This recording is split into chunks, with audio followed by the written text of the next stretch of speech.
വിശുദ്ധ യോഹന്നാന്റെ സുവിശേഷം 15-ാം അധ്യായം 1 മുതൽ 8 വരെയുള്ള തിരുവചനങ്ങൾ. മുന്തിരിച്ചെടിയും ശാഖകളും. ഞാൻ സാക്ഷാൽ മുന്തിരിച്ചെടിയും എൻ്റെ പിതാവ് കൃഷിക്കാരനുമാണ്. എൻ്റെ ശാഖകളിൽ ഫലം തരാത്തതിനെ അവിടുന്ന് നീക്കിക്കളയുന്നു. എന്നാൽ ഫലം തരുന്നതിനെ കൂടുതൽ കായ്ക്കാനായി അവിടുന്ന് വെട്ടിയൊരുക്കുകയും ചെയ്യുന്നു. ഞാൻ നിങ്ങളോട് പറഞ്ഞ വചനം നിമിത്തം നിങ്ങൾ ശുദ്ധിയുള്ളവരായിരിക്കുന്നു.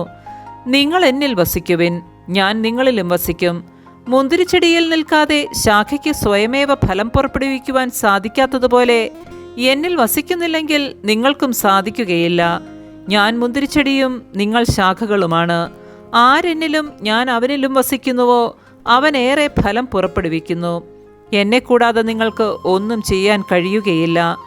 എന്നിൽ വസിക്കാത്തവൻ മുറിച്ച ശാഖ പോലെ പുറത്തെറിയപ്പെടുകയും ഉണങ്ങിപ്പോവുകയും ചെയ്യുന്നു.